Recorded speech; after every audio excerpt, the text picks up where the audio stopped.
Berikut ini cerita lengkap KKN di Desa Penari versi teman dekat Ayu. Nur merupakan gadis yang memiliki cita-cita menempuh pendidikan di universitas yang ia impikan sejak kecil.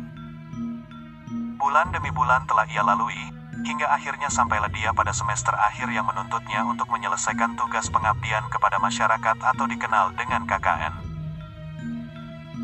Nur dan keenam temannya harus mencari tempat KKN sendiri lantaran mereka tidak berkesempatan untuk turut mengikuti KKN yang telah ditentukan dari kampus. Suatu malam, Ayu teman sefakultas Nur baru saja membicarakan rencananya.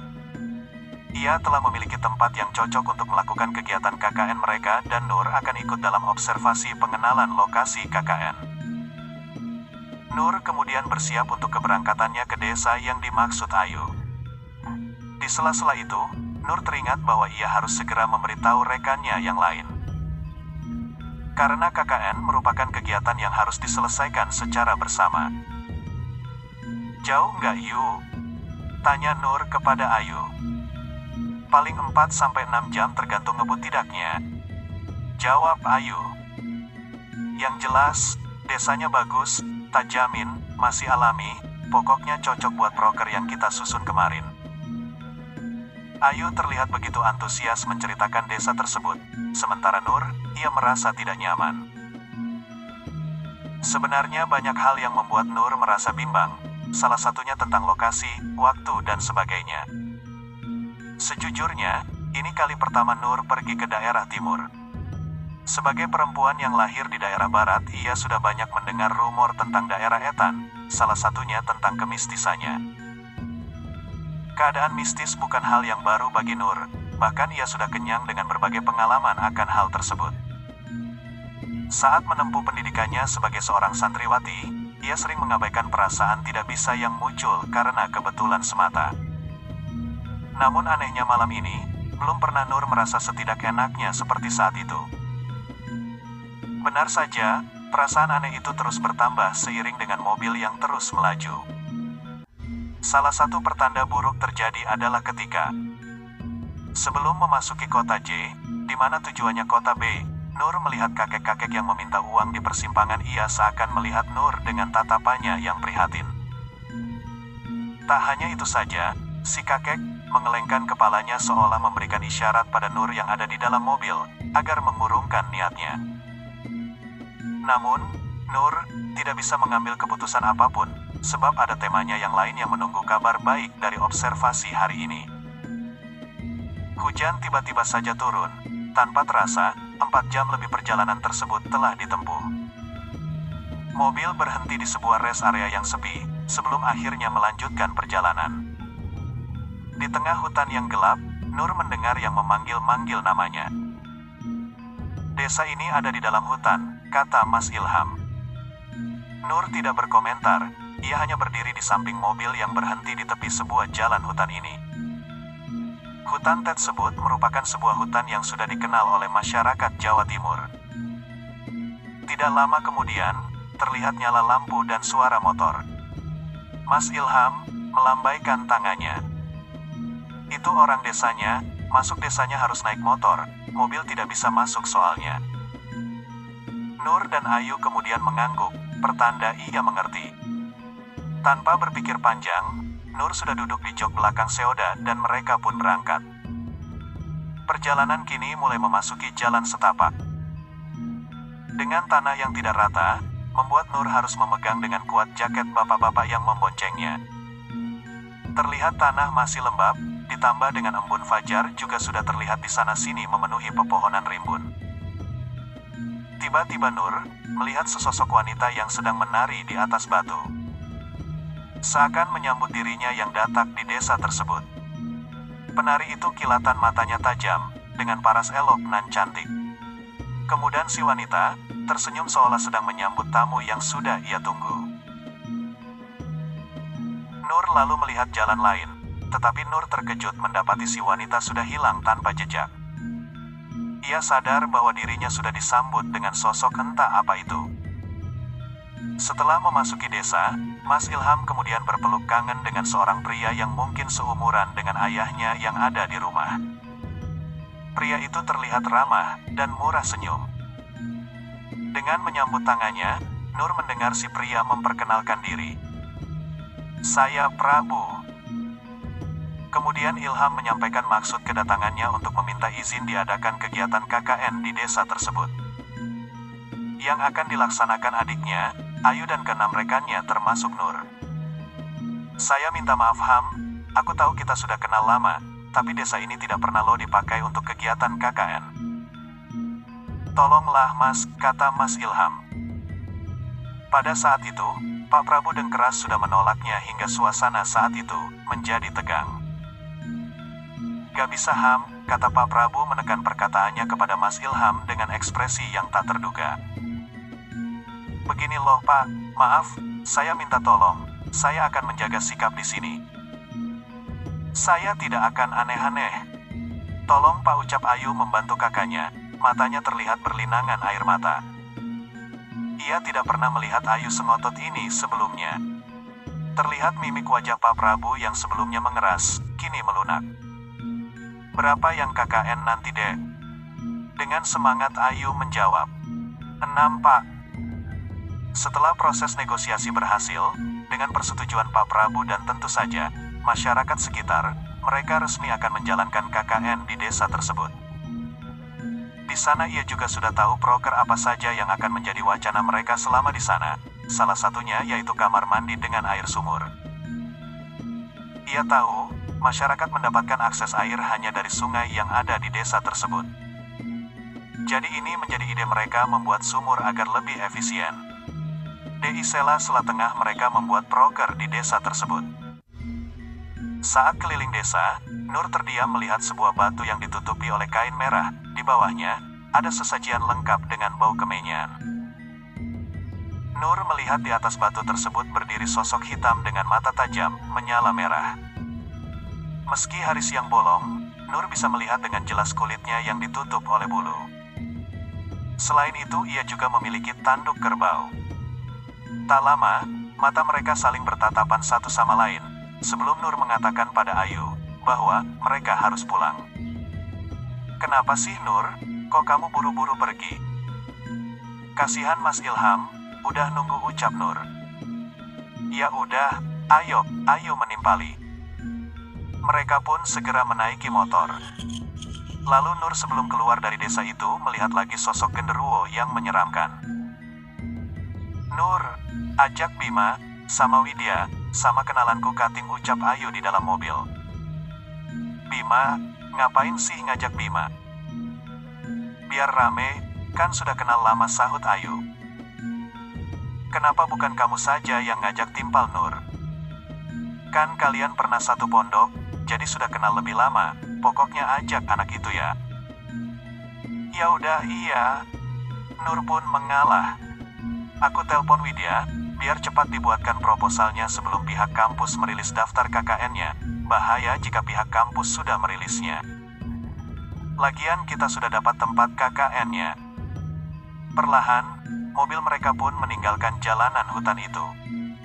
Nur dan Ayu kembali ke kotanya, mempersiapkan semua sebelum mereka nanti kembali lagi. Pada siang hari, Nur melihat Widya dan Ayu di hari pembekalan sebelum keberangkatan KKN mereka. Setelah menunggu cukup lama, akhirnya 2 orang yang turut bergabung dalam kelompok KKN mereka pun muncul. Namanya adalah Wahyu dan Anton. Mereka kembali membicarakan semua proker dan menentukan jadwal keberangkatannya. Semua anak sudah setuju, termasuk Widya, yang hampir seharian terus menceritakan bahwa ibunya memiliki firasat yang buruk pada tempat KKN mereka itu. Nur hanya diam dan mendengar, karena di dalam dirinya ia juga merasakan hal yang sama. Malam keberangkatan. Nur, Widya, Ayu, Bima, Wahyu dan Anton sudah berkumpul. Perjalanan dilanjutkan dengan mobil elf yang sudah mereka sewa sebelumnya untuk mengantarkan mereka ke hutan tempat pemberhentian di mana nanti mereka akan dijemput oleh warga desa. Sementara Nur masih bisa melihat temanya, Widya yang memasang wajah tidak nyaman. Nur hanya bisa berdoa bahwa mereka berangkat dengan utuh dan semoga pulang dengan utuh juga. Akan tetapi, tidak ada yang tahu doa mana yang akan diijabah oleh Tuhan. Di tengah perjalanan gerimis mulai turun, Nur hanya melihat ke jalanan yang lengang. Tepat di pemberhentian lampu merah, ada seseorang menggebrak kaca mobil elfnya. Nur begitu terkejut sampai tersentak mundur dari kursi mobil. Nur melihat pengemis tua yang terus menggebrak kaca mobil, membuat semua orang yang ada di dalam mobil kebingungan. Termasuk si sopir yang kemudian berteriak agar lelaki tua itu berhenti sembari melemparkan uang recehan. Dari bibir orang tua itu Nur melihat ia berucap, "Jangan berangkat nak." Suaranya terdengar familiar, seperti suara wanita tua.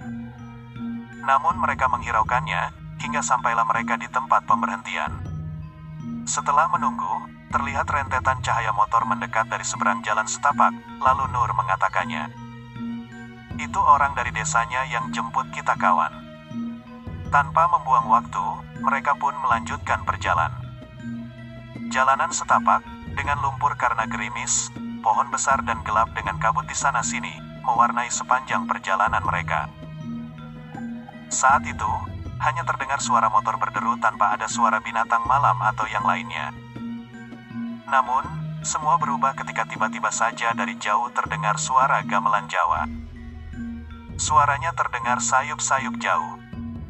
Namun, semakin lama semakin terdengar jelas. Nur pun mengamati tempat itu, kemudian aroma bunga melati tercium menyengat di hidungnya. Ia masih mencari, dari mana sumber suara itu terdengar. Nur kemudian melihat seorang wanita menunduk dengan melenggok-lenggokkan lehernya tepat di antara rerumputan di samping jalan setapak. Dilanjutkan dengan ayunan gerakan tangan dan lengannya, yang bergerak seirama dengan suara gamelan, Nur menyadari bahwa wanita itu menari. Ia menari di tengah malam, di tengah kegelapan hutan yang sunyi dan senyap. Terlihat gerakannya begitu anggun, meski motor terus bergerak melaju ke desa Tukuan. Nur bisa melihat dengan jelas, ia menari dengan sangat mempesona, seakan-akan ia bertunjuk untuk sebuah panggung yang tidak bisa Nur lihat. Siapa yang menari di malam buta seperti ini? Nur pun terdiam dalam kengerian yang ia rasakan sendirian. Ketika motor berhenti dan sampailah di desa, Nur tidak mengatakan apapun. Ia lantas melihat Pak Prabu menyambut mereka. Saat Pak Prabu mempersilahkan mereka ke tempat peristirahatan selama di desa ini, Widya tiba-tiba mengatakannya, "Pelosok sekali ya, Mbak." "Pelosok dari mana sih? Orang dari jalan raya hanya 30 menit saja loh." Nur hanya melihat saja, ia tidak mau mengatakan apapun. Ia melihat wajah Ayu yang memerah entah karena malu atau apa. Mungkin, Ayu merasa Widya sudah mengatakan hal yang tidak sopan sebagai tamu. Widya memang seharusnya tidak mengatakan hal itu ketika baru saja datang. Di tengah perdebatan antara Widya dan Ayu, tiba-tiba dari balik pohon jauh terlihat sosok hitam dengan mata merah seakan tengah mengintai mereka. Sialnya, hanya Nur yang bisa melihat. Akhirnya, perdebatan itu selesai. Nur pun meninggalkan sosok itu yang terlihat masih mengintip dari balik pohon. Kemudian, ia masuk ke sebuah rumah milik salah satu warga yang mau menampung mereka untuk ditinggali selama menjalankan tugas KKN mereka.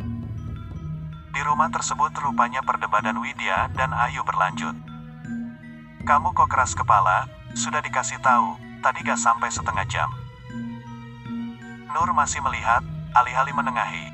Nur lebih kepikiran dengan hal lain, salah satunya sosok genderuwo itu, untuk apa ia mengintainya.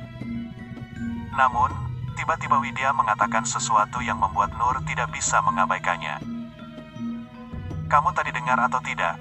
Ada suara gamelan di tengah hutan tadi." Namun ucapan Widya ditanggapi oleh Ayu dengan nada mengejek. "Halah, paling tadi kebetulan ada yang mengadakan acara di desa sebelah, apalagi." Nur, yang mendengar itu pun membantah perkataan Ayu. "Yu gak ada lagi desa lain di sini. Kata orang dulu, bila mendengar suara gamelan, itu artinya sebuah pertanda buruk." Malam itu berakhir, meski perdebatan masih terus berlanjut di batin mereka masing-masing. Nur kemudian ingin mengutarakan pertanda apa yang sudah menunggu mereka di desa tersebut. "Yu, aku ingin ngomong, sebentar, bisa kan?" "Ngomong apa?" Nur tanya Ayu. Nur dan Ayu pergi ke dapur, dengan wajah Nur yang masih tegang. Ia masih ingat, matanya tidak mungkin salah telah melihat sosok makhluk itu. Yu, aku mau tanya, kamu gak ngerasa anehkah di desa ini? Kamu ingat, kok bisa-bisanya Pak Prabu sampai melarang keras kita KKN di sini? Apa kamu gak curiga? Apa sih maksudmu ngomong kayak gitu? Ucap Ayu ketus. Mungkin saja Pak Prabu punya alasan, kenapa melarang kita KKN di sini. Kalau kamu ngomong begini karena perkara Widya tadi, gak masuk akal. Nur, kamu sendiri ikut aku observasi di sini kan? Apa ada yang aneh? Gak kan? Sudahlah, yo cuma beberapa minggu aja loh. Ayu pergi, meninggalkan Nur. Sementara Nur tidak mungkin menceritakan apa yang ia lihat. Ayu bahkan tidak percaya dengan hal yang gaib. Di sini Nur pun mengalah lagi. Nur, Widya memanggil. Nur pun menatap wajahnya yang sayu, tampak ia baru saja menangis. Tidak aneh memang, siapa yang tidak akan menangis bila merasakan hal yang bahkan tidak masuk akal seperti itu. Isoga, aku jaluk tulung, bisa aku minta tolong, ucap Widya. Tolong jangan ceritakan ya, soal aku dengar gamelan. Aku gak enak kalau sampai kedengaran warga desa, kita kan tamu di sini. Nur pun hanya mengangguk. Namun, sebelum Widya beranjak dari tempatnya, Nur tiba-tiba mengatakannya. Wid, sebenarnya, aku juga mendengar suara gamelan itu, malahan aku melihat ada yang menari di sana. Widya yang mendengar itu dari Ayu, seakan tidak percaya. Mereka pun seketika terdiam cukup lama, bingung harus bereaksi seperti apa. Sudah Nur. Jaga diri baik-baik, ya, insya Allah, gak bakal terjadi apa-apa, kalau kita hormat dan menjunjung sopan santun selama tinggal di tempat ini. Ucapan Widya setidaknya membuat Nur sedikit lebih lega. Malam itu, Nur tidak menceritakan tentang sosok hitam yang mengintai mereka. Pada malam pertama, Nur, Ayu dan Widya tidur dalam satu kamar yang sama. Mereka sepakat untuk menggelar tikar, dengan posisi Nur ada di tengah. Sementara Ayu dan Widya ada di samping kanan dan kiri Nur. Saat menjamkan mata terdengar binatang malam bersaut-sautan, berlomba untuk menunjukkan eksistensinya. Nur tidak bisa tidur, kemudian ia melihat dua sahabatnya sudah tertidur lelap. Ia terjaga sendirian menatap langit-langit yang berupa genting hitam dengan sarang laba-laba. Rumah desa, tentu saja begini, pikir Nur, memaklumi, sekat kamar pun tidak menyentuh langit kamar, jadi Nur bisa melihat celah di sana. Ketika ia memikirkan kejadian hari ini, Nur tiba-tiba tersadar bahwa suara riuh binatang malam sudah tidak lagi terdengar lagi. Kini berganti dengan suara sunyi yang memekik membuat telinga Nur menjerit dalam ketakutan. Perasaan tidak enak tiba-tiba muncul begitu saja membuat Nur lebih waspada. Ketika pandangannya mencoba mencari cara untuk mengurangi rasa takutnya, di tengah cahaya lampu Petromax yang memancarkan sinar temaram, di sudut sekat kamar ada sosok bermata merah mengintipnya. Nur tercekat, ia kemudian mundur menutupi wajahnya dengan selimut yang ia bawa. Penampakan wajahnya terbayang di dalam kepala Nur. Dengan mengingatnya, benar-benar membuat debar jantung di dadanya berdegup kencang. Ia masih ingat, tanduk kerbau yang menempel di kepalanya serta pancaran amarahnya seolah membuat Nur semakin tersudut dalam ketakutan. Dengan spontan, Nur pun mulai membaca ayat kursi. Namun, di setiap ia menyelesaikan satu panjatan doa, diikuti oleh suara papan kayu yang digebrak keras dengan serampangan. Nur mulai menangis, ia tahu makhluk itu masih di sana. Seakan tidak terima dengan apa yang ia lakukan, meminta bantuan kepada Tuhan. Tepat ketika isi hati Nur menjerit, perlahan suara itu pun menghilang berganti dengan keheningan. Nur terbangun ketika subuh memanggil, ia masih belum mengerti dengan kejadian semalam. Apakah itu mimpi atau benar-benar terjadi? Yang ia tahu ia harus menjalankan tugasnya sebagai seorang muslimah yang taat. Ia kemudian mengerjakan sholat subuh. Nur berusaha meyakinkan dirinya tidak akan bercerita bahkan kepada dua sahabatnya atas apa yang baru saja menimpanya. Pagi harinya Pak Prabu mengumpulkan semua anak. mengatakan bahwa hari ini, ia akan memperkenalkan keseluruhan desa dan mana saja yang bisa dijadikan proker untuk mereka kerjakan sesuai kesepakatan per anak di kelompok tersebut. Pak Prabu menjelaskan sembari berjalan, sementara menyusuri desa anak-anak mengikutinya. Mereka merasa tidak ada yang menarik dari penjelasan Pak Prabu tentang desa itu, bahkan Pak Prabu terkesan seakan menyembunyikan sejarah desa itu. Hal ini membuat Nur semakin curiga. Selain hal-hal umum, hanya Wahyu katingnya yang selalu menimpali ucapan Pak Prabu dengan candaan, membuat tawa mereka pecah. Semua terasa alami, seperti KKN yang Nur bayangkan. Sampai akhirnya, mereka berhenti di sebuah tempat yang membuat Nur tidak nyaman. Yaitu sebuah pemakaman, di samping kanan kirinya banyak pohon beringin besar. Selain itu, pemandangan di pemakaman itu juga terkesan sangat aneh. Setiap batu nisan ditutupi dengan kain hitam, membuat Nur dan semua orang merasa penasaran, apa alasannya. Nur merasakan angin seperti mengelilinginya, ia tahu ada yang tidak beres dengan tempat ini. Seakan-akan tempat ini sudah menolak keberadaannya. Ada satu hal yang membuat Nur semakin curiga kepada Pak Prabu, di mana tiba-tiba ia teringat oleh kalimat Wahyu. Kemudian beliau melontarkan ucapan yang bernada mengancam seakan-akan Pak Prabu menjaga sesuatu yang sakral di tempat itu. Pak Prabu melarang mereka melewati sebuah gerbang atau gapura yang berada di tengah hutan. Jika mereka melanggarnya, maka akan terjadi sesuatu pada mereka. Apa yang Pak Prabu sebenarnya sembunyikan? Untungnya, Bima langsung menengahi kejadian itu membuat Pak Prabu kembali menjadi Pak Prabu yang sebelumnya. Namun, Nur seakan tahu ia tidak sanggup lagi mengikuti kegiatan keliling desa ini. Kemudian ia izin pamit untuk kembali ke penginapan dan Pak Prabu mengizinkannya. Bima menawarkan diri untuk mengantar Nur. Sementara semua anak melanjutkan perjalanan mereka bersama Pak Prabu. Nur dan Bima berjalan kembali ke area rumah tempat mereka menginap. Ada apa, Nur? Hantu lagi?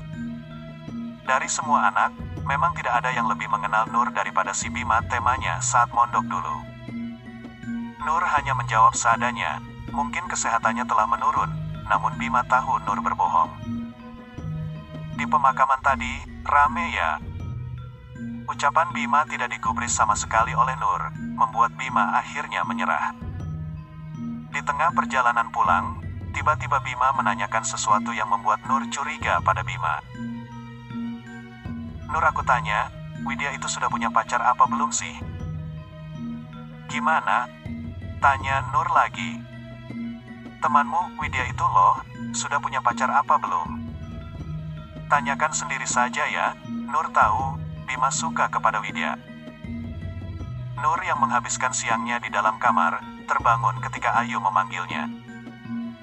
Semua anak sudah berkumpul, dan Ayu menunjukkan proposal proker mana saja yang sudah disetujui Pak Prabu. Ayu membagi menjadi 3 kelompok. Di antaranya dibagi menjadi Widya dengan Wahyu, Nur dengan Anton, sementara Bima dengan Ayu. Semua anak sepakat, tidak ada yang memberi komentar banyak mengingat Ayu yang paling berjasa sehingga bisa mendapatkan tempat KKN tanpa campur tangan pihak kampus. Lusa adalah awal dari pelaksanaan proker mereka. Sore telah tiba, ketika Nur baru saja selesai merapikan barangnya untuk persiapan proker kelompok, Widya masuk ke kamar. Nur, mandi yuk, ajak Widya. Di mana? Tanya Nur. Di bilik sebelahnya sungai, ada sebuah bilik kecil, tahu kan, yang bangunannya kayak kolam itu loh, jelas Widya. Nur tidak menjawab. Namun setelah memikirkan bahwa ia belum mandi sejak pertama kali datang ke sini, ia pun setuju. Dengan syarat, Nur menjadi yang pertama mandi. Saat melewati sebuah mata air bernama Sinden, Nur sudah merasakan perasaan tidak nyaman. Sinden itu terdiri dari anak tangga yang disusun dengan batu bata merah. Tampaknya bangunannya sudah sangat tua, namun ada air jernih di dalamnya. Nur tidak pernah melihat ada yang menggunakan air itu. Perhatian Nur tertuju pada bentuknya yang menyerupai candi kecil di belakangnya. Di pelataran candi terdapat sesajen menjadi hal yang sudah lumrah di tempat ini. Nur tidak melihat adanya gangguan saat ia mengamati sinden itu. Saat masuk, Nur langsung mencium aroma amis seperti aroma daging busuk, namun Nur mencoba memahami. Mengingat biliknya sendiri tidak terlihat seperti kamar mandi yang bersih, lantainya dari tanah, dan kiri kanannya dipenuhi lumut, jadi Nur mencoba memakluminya. Ia pun dengan segera membasuh badannya dengan air di dalam kendi, namun ada perasaan aneh ketika air membilas badannya. Seperti terdapat benda kecil yang mengganjal saat bersentuhan dengan kulit Nur. Ketika diperhatikan, ternyata yang ada di dalam kendi air itu penuh dengan rambut. Nur kaget, ia pun istighfar terus-menerus, sembari ia melangkah mundur. Ia mencoba memanggil Widya. Namun anehnya tidak ada jawaban apapun dari Widya. Nur yang berselimut handuk, mencoba membuka pintu bilik, namun anehnya pintu itu seperti ditahan oleh orang yang ada di luar. "Wid, buka! Wid, buka!" teriak Nur, sembari menggedor pintu yang terbuat dari anyaman bambu. Namun, tetap tidak ada jawaban apapun dari Widya. Hingga Nur menyadari di belakangnya ada sosok hitam itu besar sekali, sampai menyentuh langit bilik. Nur pun memejamkan mata rapat-rapat dan pertama ia lakukan adalah istighfar. Sembari tangannya mencari batu di tanah bilik, ketika tangannya berhasil meraih sebuah batu, Nur melemparkan batu itu. Sembari mengucap doa yang diajarkan gurunya bila bertemu lelembut sosok pun itu lenyap. Butuh waktu untuk Nur menenangkan diri, ia tahu ia sudah diincar. Namun kenapa ia diincar, ia merasa tidak melakukan apapun di tempat itu. Bahkan jika karena ia secara tidak sengaja melihat makhluk itu, seharusnya bukan hanya Nur saja yang sial, tapi makhluk itu juga sial.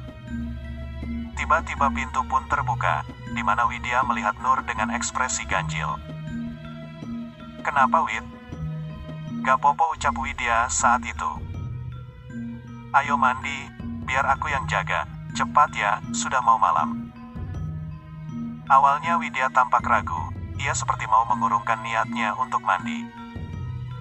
Tidak hanya itu, Widya seperti mau mengatakan sesuatu kepada Nur, namun kemudian mengurungkannya. Ia kemudian menutup pintu.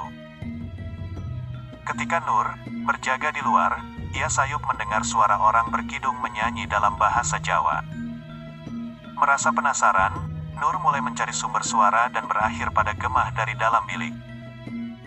Nur pun takut hal buruk terjadi. Nur mencoba memanggil Widya menyuruhnya agar ia segera menyelesaikan mandinya.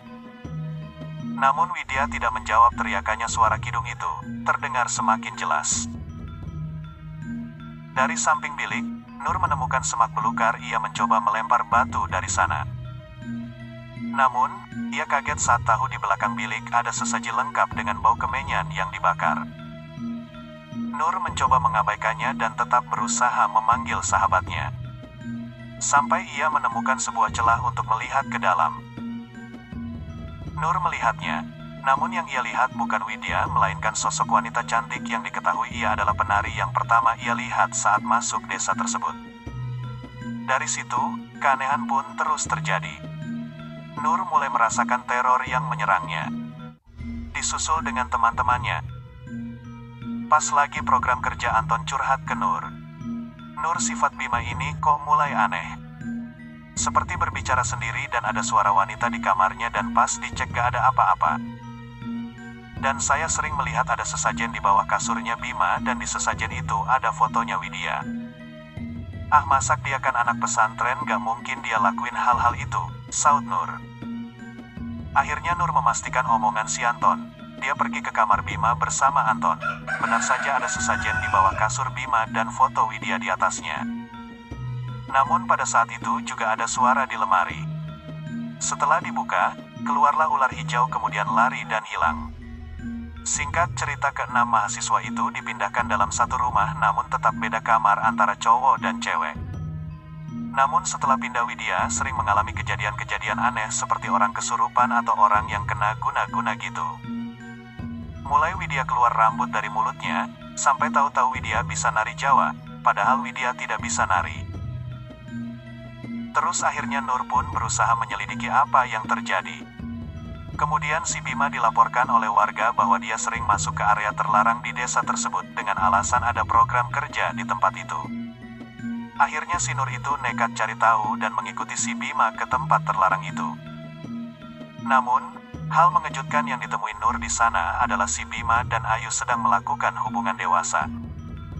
Kagetlah mereka, lalu si Bima meminta Nur merahasiakan hal itu dan berjanji akan menikahi Ayu.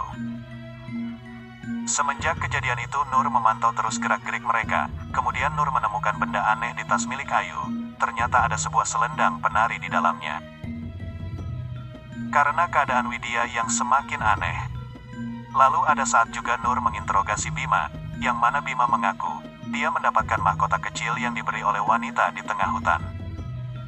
Yang katanya mahkota itu bisa membuat wanita manapun tunduk kepadanya. Akhirnya Nur pun menyembunyikan kedua benda tersebut.